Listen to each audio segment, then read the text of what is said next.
ఈరోజు మండల కాంగ్రెస్ పార్టీ ఆధ్వర్యంలో ఏర్పాటు చేసిన పత్రికా సమావేశానికి విచ్చేసినటువంటి ప్రింట్ మరియు ఎలక్ట్రానిక్ మీడియా మిత్రులకు, అదేవిధంగా కాంగ్రెస్ పార్టీ నాయకులకు ప్రతి ఒక్కరికి పేరు పేరున నా హృదయపూర్వక నమస్కారం తెలుసుకుంటున్నా. ఈరోజు ఈ సమావేశం ముఖ్య ఉద్దేశం, మొన్న 23వ తారీఖు నాడు తెలంగాణ రాష్ట్రంలోని 119 నియోజకవర్గాల్లో పెద్ద మొత్తంలో R&B మరియు పంచాయతీరాజ్ ఇంజనీరింగ్ డిపార్ట్మెంట్ల ద్వారా, దాంతోపాటు ట్రైబల్ వెల్ఫేర్ డిపార్ట్మెంట్ ద్వారా దాదాపు 119 నియోజకవర్గాల్లో పెద్ద మొత్తంలో బీటీ రోడ్లను దానికి హ్యామ్ అని పేరు పెట్టి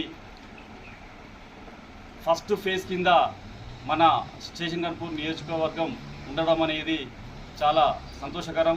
దీనికి మాజీ ఉప ముఖ్యమంత్రి వర్యులు, ప్రస్తుత స్థానిక శాసనసభ్యులు గౌరవశ్రీ కడియం శ్రీహరి సారు తను రేవంత్ రెడ్డి గారితో ఉన్న సాన్నిధ్యంతో ఈ రోడ్లను తీసుకువచ్చే క్రమంలో మొదటి ఫేజ్లో పెట్టించి దాదాపు నియోజకవర్గానికి 333 కోట్ల 71 లక్షల రూపాయల నిధులు తీసుకురావడం జరిగింది.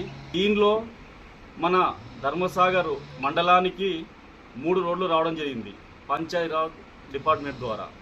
మొదటి రోడ్డు ఉనిక్చెర్ల క్రాస్ నుండి రాపాకపల్లె వరకు 2.15 కిలోమీటర్ల డిస్టెన్స్, టు పెద్దపెండెల వరకు 4 కిలోమీటర్ల 610 మీటర్లు, 4.61 కిలోమీటర్లు. తర్వాత తాటికాయల నుండి రాంపూర్ వయా పెద్దపెండెల 8 కిలోమీటర్లు. ఈ 3 రోడ్లు పంచాయతీరాజ్ డిపార్ట్మెంట్ ద్వారా మనకు ధర్మసాగర్ మండలానికి మంజూరు కావడం జరిగింది. ఒకటి నారాయణగిరి నుండి కొత్తకొండ వరకు వయా బండతండ ఎర్రబెల్లి. రెండో రోడ్డు మడికొండ నుండి నారాయణగిరి వరకు వయా ఎలుకుర్తి ముప్పారం. ఈ నారాయణగిరి నుండి కొత్తకొండ వరకు రోడ్డు పొడవు 7 కిలోమీటర్ల 200 మీటర్లు. దీనికి ఖర్చు 6,32 లక్షలు. మడికొండ నుండి నారాయణగిరి వరకు వెళ్ళే రోడ్డు పొడవు 9 కిలోమీటర్ల 500 మీటర్లు. దీనికి మంజూరైన ఫండు 17,93 లక్షలు. అదేవిధంగా ఇది ప్రస్తుతము మనకు ఈ 2-3 రోజులలో మనకు వచ్చిన నిధుల వివరాలు.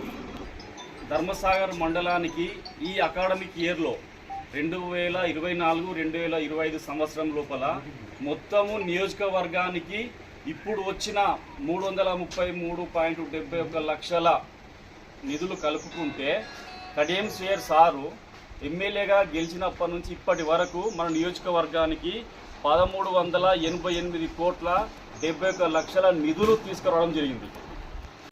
ఎస్సీపీ నిధులు మొత్తం ధర్మసాగర్ మండలానికి వచ్చిన బడ్జెట్ ఎంత అంటే 1,93 లక్షల రూపాయలు రావడం జరిగింది. ఇందులో ధర్మసాగర్ గ్రామం లోపల మనము స్నేహకాలి లోపల ఈ మనకు మంజూరైన ఎస్సీపీ నిధుల ద్వారా మంజూరైన 25 లక్షల రూపాయలను స్నేహకాలంలో మనము రోడ్లను నిర్మించి పూర్తి చేసుకొని కూడా మనం ఉండడం జరిగింది. కాబట్టి ఏదేమైనా కూడా అభివృద్ధే ధ్యేయంగా పనిచేస్తున్న మన శాసనసభ్యులు గౌరవనీయులు కడియం శ్రీహరి గారికి ఈ సందర్భంగా కాంగ్రెస్ పార్టీ పక్షాన మేము మా మనస్ఫూర్తిగా ఆయనకు కృతజ్ఞతలు, ధన్యవాదాలు తెలియజేసుకుంటున్నాం. ఎందుకంటే స్టేషన్ గన్పూర్ నియోజకవర్గం అభివృద్ధికి ఆమడ దూరంలో ఉన్న సందర్భంగా 15 సంవత్సరాలు నష్టపోయిన సందర్భంగా దీన్ని ఏదేమైనా కూడా తను గతంలో ఎమ్మెల్యేగా మంత్రిగా ఉన్నప్పుడు మాత్రమే అభివృద్ధికి నోచుకుంది. దాని తర్వాత ఈ 15 సంవత్సరాలు అభివృద్ధి దూరంగా ఉన్నది. కాబట్టి ఏదేమైనా కూడా నేను నా స్టేషన్ నియోజకవర్గం కోసం నేను పనిచేస్తానని చెప్పేసి కంకణబద్ధుడై ఈ కార్యక్రమాలు చేయడం జరుగుతుంది. కాబట్టి సార్కు మేము కాంగ్రెస్ పార్టీ తరఫున ఎటువంటి వర్గపోరు లేకుండా అభివృద్ధిలో సార్తో పాటు మేము కూడా నడుచుకుంటూ మమ్మల్ని నమ్మి కాంగ్రెస్ పార్టీకి పట్టం కట్టిన ప్రజలకు కూడా మేము రుణపడి పనిచేస్తామని తెలియజేసుకుంటున్నాం. కూడా ఈ 1388 కోట్ల 71 లక్షల రూపాయల్లో మన ధర్మసార్ వాటా మనకు దాదాపుగా 260 కోట్ల వరకు. అంటే మనము 7 మండలాల్లో కనుక తీసుకుంటే ధర్మసార్ మండలం మంచి ఒక 7 మండలాల్లో కంపేర్ చేసుకుంటే పెద్ద మొత్తంలో వాటా తీసుకుని అభివృద్ధిలో ధర్మసార్ మండలం ముందునని చెప్పేసి చెప్పక తప్పదు. ఇక్కడ స్టేగన్పూర్ నియోజకవర్గానికి కడియం శ్రీ సార్కు పూర్తి స్థాయిలో మద్దతు తెలుపుతూ అడిగిన వెంటనే నిధులు మంజూరు చేసినందుకు తెలంగాణ రాష్ట్ర ముఖ్యమంత్రి గౌరవనీయులు రేవంత్ రెడ్డి గారు కూడా ఈ వేదిక నుండి మేము వాళ్ళ కృతజ్ఞత తెలియజేస్తున్నాం. కాబట్టి ఏదేమైనా కూడా రాబోయే స్థానిక ఎన్నికల్లో కాంగ్రెస్ ప్రభుత్వం చేస్తున్న అభివృద్ధి సంక్షేమ పథకాలను చూసి ఖచ్చితంగా రాష్ట్రంలో ఎప్పుడు స్థానిక ఎన్నికలు జరిగినా కూడా 99% ఫలితాలు కాంగ్రెస్ పార్టీకి అనుకూలంగా రాబోతూ ఉన్నాయి. ఎందుకంటే చాలా బలంగా ఉన్నది కాంగ్రెస్ పార్టీ. ప్రతిపక్షాలు అభ్యర్థులను నిలబెట్టడానికే భయపడే పరిస్థితి ఉన్నది. దానికి కారణం ఏంటంటే కాంగ్రెస్ ప్రభుత్వం వచ్చిన మొదటి రోజు నుండే ఇచ్చిన హామీలను తూచా తప్పకుండా ఒక్కొక్కటిగా చేసుకురావడం ప్రజలందరూ అర్థం చేసుకుంటారు. ఒకవేళ ఏదన్నా సంక్షేమ పథకం కొంత లేట్ అయితే, జాప్యం అయితే దానికి కారణం గత పాలకులు బీఆర్ఎస్ ప్రభుత్వము కేసీఆర్ అవినీతి పాలన వల్లనే ప్రతి ఒక్క శాఖలో అవినీతి జరిగి అప్పుల కుప్పగా మార్చడం వల్ల సుమారు 7 లక్షల కోట్ల రూపాయలు అప్పు చేసి ఉన్నాడు. కాబట్టి అటువంటి పరిస్థితి లోపల రేవంత్ రెడ్డి ముఖ్యమంత్రి అయిన సందర్భంగా ఏ పని చేయమైనా కూడా నిధుల కొరత ఉన్నది. కాబట్టి కొంత టైం తీసుకొని ఆర్థిక వనరులను పెంచుకుంటూ ప్రజలకు ఇచ్చిన హామీలను నెరవేర్చుకుంటూ పోతూ ఉన్నారు. కాబట్టి రాబోయే ఎన్నికలు ఏదైనా కూడా కాంగ్రెస్ పార్టీ అభ్యర్థులకు పట్టం కట్టడానికి సిద్ధంగా ఉన్నారు. కాబట్టి మేము కూడా అదే ఉత్సాహంతో మేము ప్రజల్లో మమేకమై ప్రజల సమస్యలపై ఎప్పటికప్పుడు స్పందిస్తూ ప్రజలకు అనుకూలంగా పనిచేస్తామని తెలియజేసుకుంటూ ఈ అవకాశం ఇచ్చిన మిత్రులకు నమస్కారం తెలియజేసుకుంటూ జై కాంగ్రెస్, జై కాంగ్రెస్. నక్కల తూము విషయం అనేది మనకు ఇప్పుడు ఈ 200 కోట్ల రూపాయల విడుదల లోపల నక్కల తూము నిర్మాణం కానీ కాలువ పూడిక తీత కానీ కార్యక్రమం లేదు. ఇది ప్రత్యేకమైన అంశం. దీనిలా ఇప్పుడు సరే ఎమ్మెల్యే గారు ఇనిషియేటివ్ తీసుకొని చేద్దామన్నా కూడా ఆ తూము కింద ఉండే కాలువను రైతులు కొంత ఆక్యుపై చేసుకొని వ్యవసాయం చేసుకుంటారు. కాబట్టి వాళ్ళందరూ సహకరించి ఈ స్టార్టింగ్ నుంచి ఎండింగ్ వరకు ఎంతమంది రైతులు ఆ కాలువ మీద కల్టివేట్నారో వాళ్ళు స్వచ్ఛందంగా ముందుకు వచ్చి కాలువకు మేము వదిలిపెడతాం అన్నప్పుడు మాత్రమే ఈ సమస్య పరిష్కారమే ఉంటుంది. మండలాల్లో సెంటర్ లైట్స్ వస్తున్నాయి, రోడ్డు వేడుపులు వస్తున్నాయి. మరి మెయిన్గా ముఖ్యమైనటువంటి ధర్మసార్ మండల హెడ్ క్వార్టర్లో జరగకపోవడానికి కారణం ఏంటి? కారణం ఏంటంటే స్థానిక ఎమ్మెల్యే కడియం షేర్ గారు దీని మీద చాలా ఇంట్రెస్ట్గా ఉన్నారు.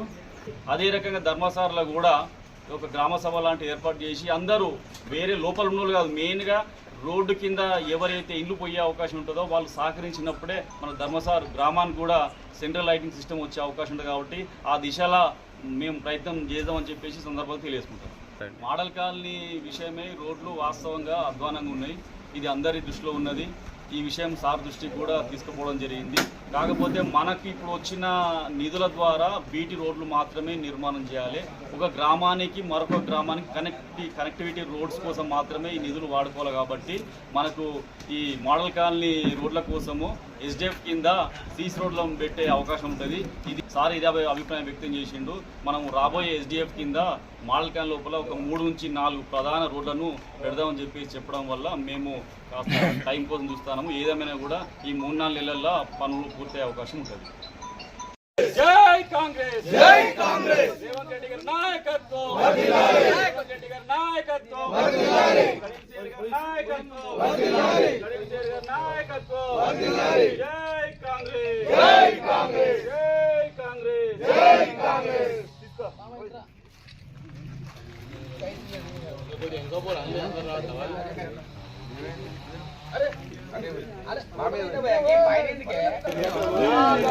జై కాంగ్రెస్, జై కాంగ్రెస్, జై కాంగ్రెస్. రేవంత్ రెడ్డి గారి నాయకత్వం వర్ధిల్లాలి, రేవంత్ రెడ్డి గారి నాయకత్వం వర్ధిల్లాలి, సోనియా గాంధీ గారి నాయకత్వం వర్ధిల్లాలి, కడియం శ్రీహరి గారి నాయకత్వం వర్ధిల్లాలి, కడియం శ్రీహరి గారి నాయకత్వం వర్ధిల్లాలి.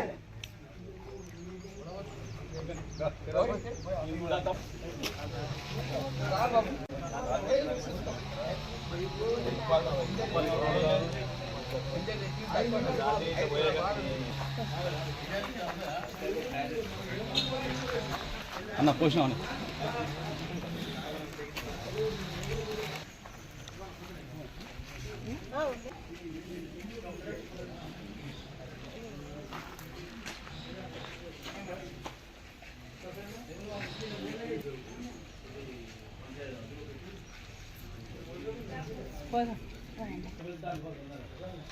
బిస్కెట్ ఉన్నాయి రాండి